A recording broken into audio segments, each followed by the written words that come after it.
All right, friends, this is Donnie. And Sandra. And we are coming to you from Jordan Lake State Park. And there is a campground that we are at here called Crosswinds Campground.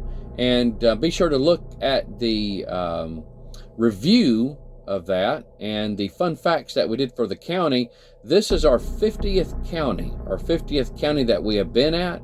For those of you that don't know, we have challenged ourselves to stay at least one night in all 100 counties in North Carolina. In this one here, we are staying 2 nights in this county, but this is our 50th county. We have stayed in half of the counties in North Carolina. Now, what we like to do, we like to share the fun facts, and we also like to share ghost stories or urban legends if I can find one. Now, what is unusual, at least for this county, is that I found not one but 3. I found 3, and it's not a ghost story. It's more of an urban legend. I have 3 urban legends for this county, and really bizarre. And some of you may have heard of some of these. And so, in this one here, we are going to cover 2. We're going to cover 2. This one, the first one that we're going to cover, is the Devil's Tramping Ground. The Devil's Tramping Ground. And so I hope to someday be able to visit this location. It's not too far from where we actually live at. But we had planned on visiting one other time, but it had rained, I believe. Yeah. Now, I will say this. At the time of this recording, the last that I had looked at online, you can go out and visit it. It is on private property, and you can ask for permission. And from what I understand, they will allow you to go out there. I think there's a gate that actually blocks off entrance into it. And so, because people go out there and they party and they trash the place up and they make it to where nobody else can go out there. And so, but you do have to ask permission to actually go out there and visit it. But last I heard, they will allow you out there. But let's go ahead and let's go through some of this.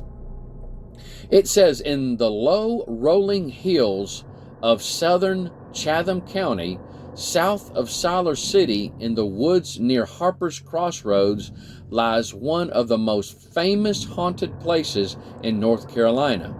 The Devil's Tramping Ground is a mysterious, perfectly round and absolutely barren circle about 40 feet in diameter and a foot wide in the pine woods of Chatham County.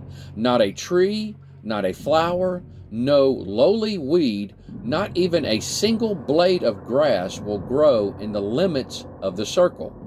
Seed sowed there refuses to sprout.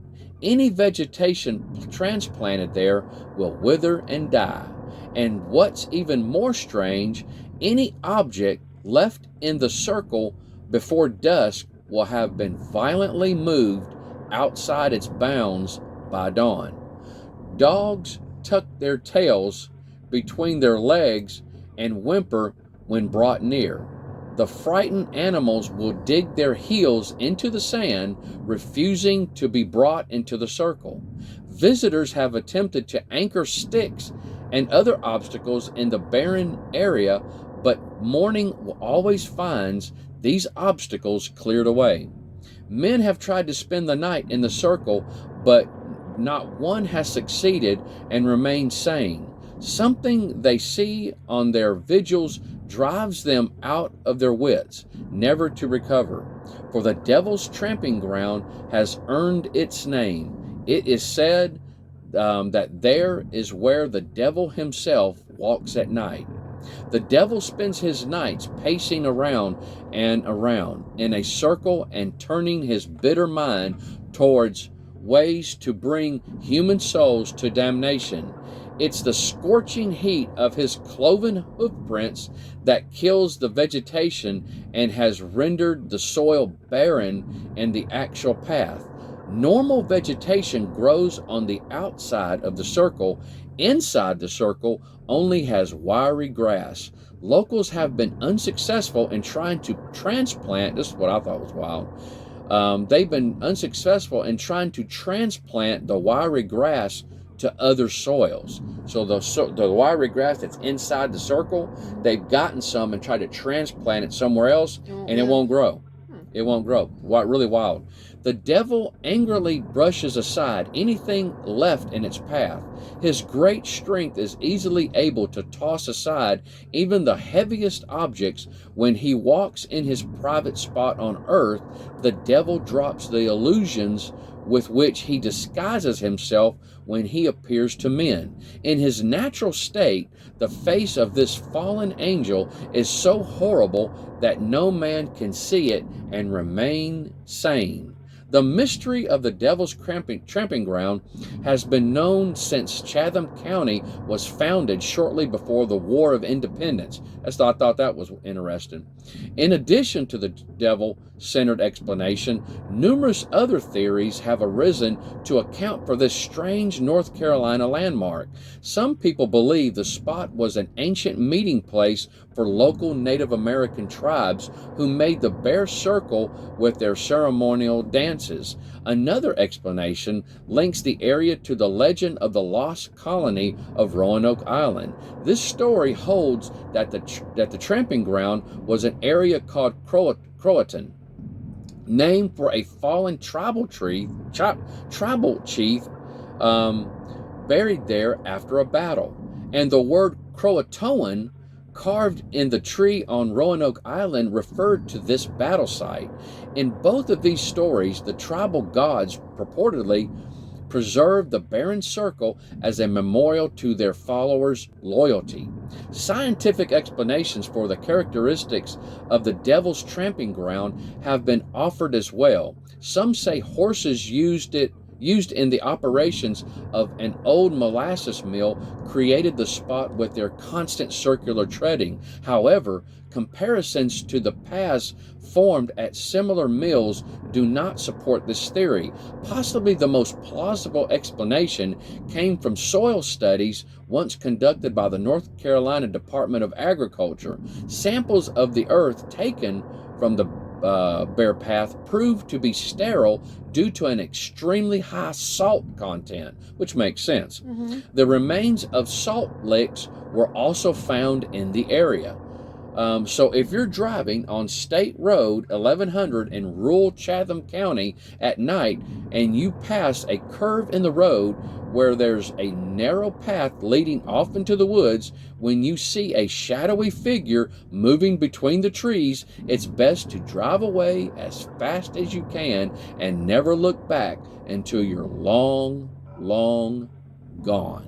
And so now what I did as far as the address of this location, this is what I got here. To get there, the devil's tramping ground is located about 10 miles south of Siler City on State Road 1100.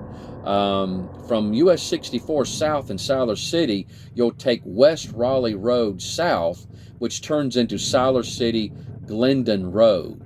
It says stay on this road for 10 miles until you reach Harper's Crossroads at the intersection of Siler City Glendon Road. State Highway 902 and the Devil's Tramping Ground. I guess it's somewhere, maybe a cross or something.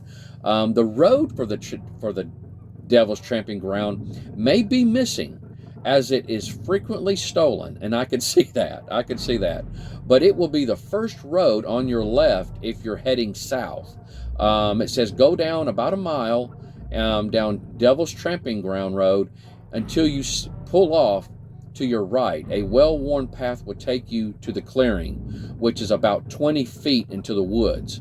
It says if you're going during the summer, be aware that you will need to walk through high grass to get to the tramping ground, and that there's a heavy proliferation of ticks in the area that apparently are not afraid of the devil. And so that, my friends, is the Devil's Tramping Ground.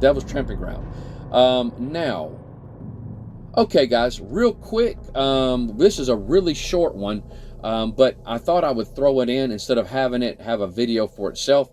It's called The Blood Shower. The Blood Shower.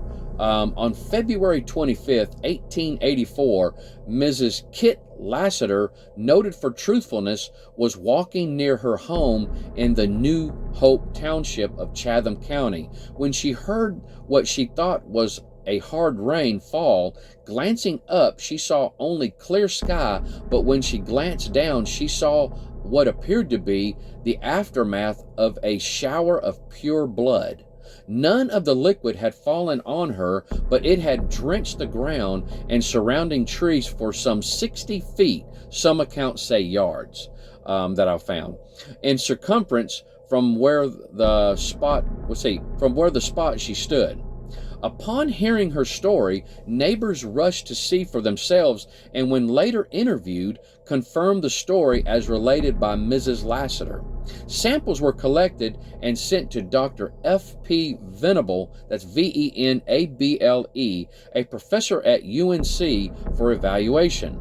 By mid-April, he addressed the topic to the Mitchell Scientific Society. In every test performed except one, the conclusion was the same. The samples appeared to be blood. I don't understand it. I've never heard anything about this before. It says Venable could offer no explanation beyond the results of the test, suggesting that the subject is quite a puzzle and offers a tempting field for the theorists blessed with a vivid imaginations. It says that similar cases of blood showers have been reported for centuries in various locations around the world. And so that is the story of the blood shower. Just a little short thing. It appeared to be an actual real event that actually happened. Was it human blood or what kind of blood? It just said it was blood. It didn't say. It doesn't say. Not in any of the information that I found that it said if it was human blood or animal blood or what. I would be really interested to see if anybody still has samples of that. It was in 1800 though, probably. Yeah, not. it would be cool if somebody had a vial of it or something that they could even test. They could still test, and so maybe get some type of genetic information off of it. That would be really interesting. And so, but guys, that is the Devil's Tramping Ground and the blood shower that happened in Chatham County. You guys take care. Bye-bye.